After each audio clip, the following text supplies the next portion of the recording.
Hello and welcome again to our Better Quesnel kitchen, and I'm going to share with you one of my family's favorite meals. It's a variation on an old favorite. It's just baked beans and then, well, the favorite way that we have to use them. So when Keith's mother was still alive, the family, whenever we visited, was clamoring for this recipe, and of course she made it in the oven. But they invented this nice device called the crock pot, and it was initially designed for just that, cooking legumes and beans and things like that. So that's what I use mine for. I've never tried to bake a cake in it, but I understand that some people can do that. But I'm just going to make beans. And what I do is I take some pinto beans. They're my favorites, but you can use black beans, navy beans. Keith's mother used to use navy beans, and then she heard that soybeans were more healthy, and so she tried to do that. Her family didn't like them, so don't mess around. Use what your family likes, and my family likes these pinto beans, and so I just showed you what they look like here, the little speckled ones, but anything will do that you have.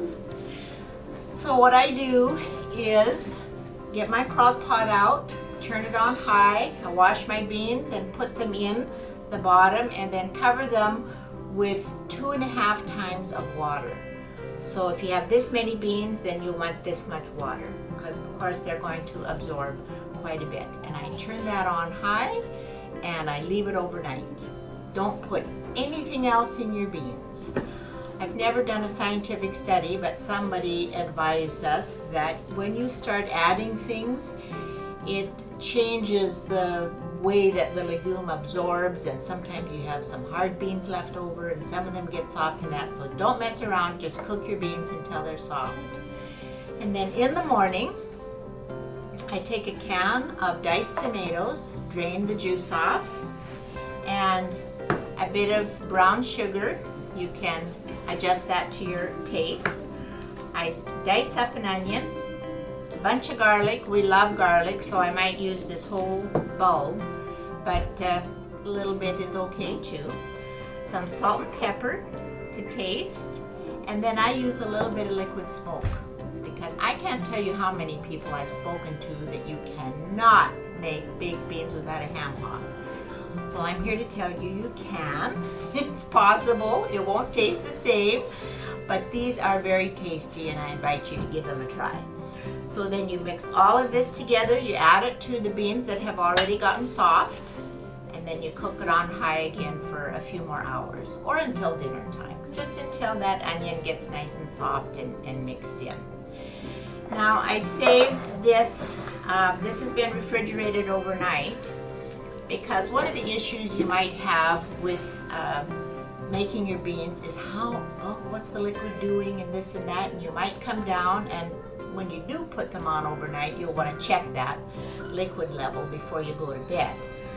And it might look like all the beans are sitting on top and all the water is completely gone. Not necessarily so. You stir that up, and a lot of times the liquid will go to the bottom and this and that. You don't want them to be too soupy, but creamy is good. So now I have left these beans overnight. They look pretty watery on top here. I don't know if you can see that, but I'm going to give them a stir with this from the bottom.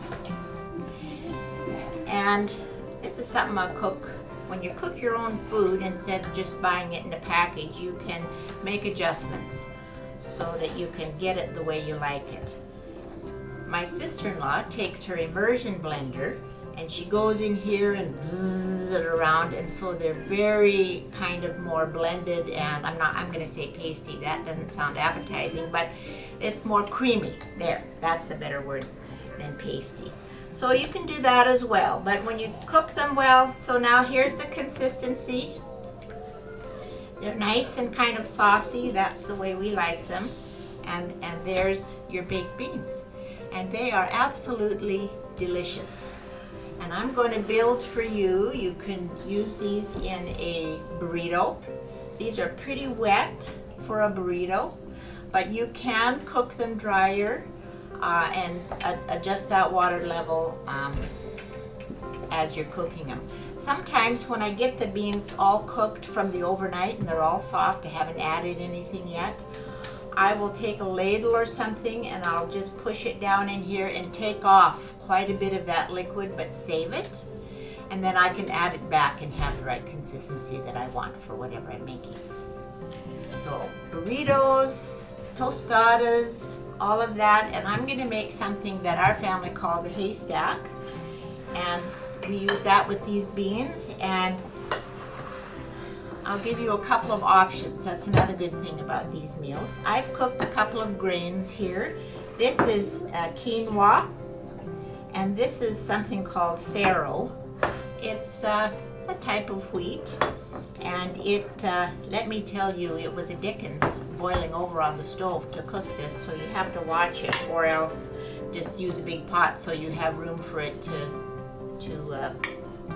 bubble up in that. But this is farro, and this is quinoa, and sometimes we put just plain brown rice on the bottom here. So what we do is put this on the base. One or the other or both, doesn't matter.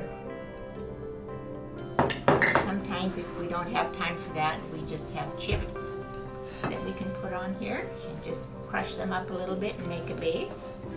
Then we put on some baked beans. And then we have other things that we add. This is kind of like a tostada without a hard shell underneath. Lettuce.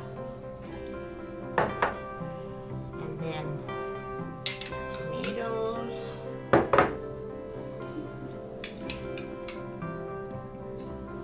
Cucumber. Some fresh onions. A few more tomatoes. Some olives.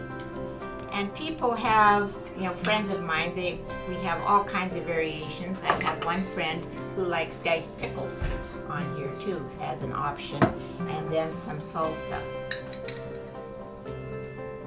So if you have vegetables that your family likes or doesn't like, you can make this adjustment, and we'll go back